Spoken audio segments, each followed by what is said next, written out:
Technology के इस दौर में आपको क्या चीज हैरान कर सकती है? इंसान ने चांद पर जाकर घर बनाकर रहना शुरू कर दिया है, या फिर साइंसदानों ने एक ऐसी दूरबीन इजाद कर ली है जो फिजा में जाकर लाखों करोड़ों साल पहले की तस्वीर बना लेती है, या फिर ये कि अजराम फल्की में से एक सियारा कहीं गायब हो गया है, या फिर ये कि इंसान ने जरासीमी हथियारों से भी ज्यादा खतरनाक हथियार बना लिए हैं। शायद आपको ये चीजें इतनी हैरान ना कर सके, क्योंकि टेक्नोलॉजी की दुनिया में सब कुछ मुमकिन है। अगर नहीं मुमकिन तो आज के तरक्की याफ्ता दौर में किसी मुल्क का ऐसा वजीर आजम मुमकिन नहीं जिसको किसी तकरीब की सरबराही थमा दी जाए और वो उस तकरीब के हाजरीन को अपनी बहती नली से अक अक करने पर मजबूर कर दे। ये सिर्फ पाकिस्तान में ही मुमकिन है। आप बेशक टेक्नोलॉजी की तरक्की से हैरान हो या ना हो, मगर आप एक जोकर को मुल्क के सरबराह के तौर पर देखकर हैरान जरूर हो जाएंगे। जिस शख्स को नाक साफ करने की तमीज नहीं, उस शख्स को मुल्क की सरबराही थमा दी जाए तो फिर हैरत तो होगी। पार्लिमानी निजाम में मुल्क का वजीर आजम मुल्क का आईनी सरबराह होता है, और अगर किसी मुल्क का सरबराह तकरीब के खिताब के दौरान इंतहाई थर्ड क्लास अंदाज में बहते नाक को साफ करे तो उस मुल्क का दुनिया भर में क्या इमेज जाता होगा। क्लिप देखें।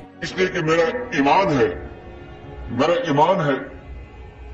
वजारती उज़्मा का जदीद ओहदा बरतानिया में तख्लीक किया गया। लफ्ज वजीर आजम का इस्तेमाल पहली मरतबा 1624 में कार्डिनल रशीदों ने किया, जब इन्होंने शाही काउंसिल के सरबराह को वजीर आजम फ्रांस का नाम दिया। पाकिस्तान के आइन में सदर और वजीर आजम दोनों का जिक्र किया गया है। पार्लिमानी निजाम में वजीर आजम ही इंतजामी उमूर का सरबराह होता है और वो मुल्क चलाता है, जबकि सदर का ओहदा सिर्फ अलामती होता है। इतने बड़े ओहदे पर मुतय्यन शख्स अपने मुल्क की इज्जत और वकार का मुहाफिज होता है। इस मुल्क के सरबराह के कंधों पर भारी जिम्मेदारी आयद होती है कि वो मुल्क की इज्जत और वकार को नुकसान ना पहुंचने दे और ना खुद पहुंचाए। कहते हैं जैसा हुक्मरान वैसी अवाम। पता नहीं ये मकूला पाकिस्तान आकर फेल क्यों हो जाता है, या फिर इस कौम के साथ तारीखी नाइंसाफी की जा रही है। इसके ऊपर एक ऐसा हुक्मरान मुसल्लत कर दिया गया है जिसे नाक साफ करनी नहीं आती, या फिर इस कौम के साथ जानबूझकर ये मजाक किया गया है। मिस्टर प्राइम मिनिस्टर ने इस कौम को हर मौके और हर जगह पर शर्मिंदा करने का पक्का प्रोग्राम बनाया हुआ है। मौसम बदल रहा है, हर दूसरा इंसान फ्लू का शिकार है। वजीर आजम भी इंसान है, किसी भी इंसान की तरह नजला जुकाम हो जाना मामूली बात है, मगर सरबराह के अंदर इतनी तमीज तो होनी चाहिए कि ऐसी सिचुएशन को हैंडल कैसे करना है। अगर किसी और मुल्क का सरबराह होता और इसे ये मसला दरपेश आ जाता तो पहले तो इसके हाथ में रुमाल होता, या फिर किसी अच्छी कंपनी का टिश्यू तो जरूर होता, और अगर इसके पास कुछ ना भी होता तो वो कम से कम खिताब के दौरान रुकता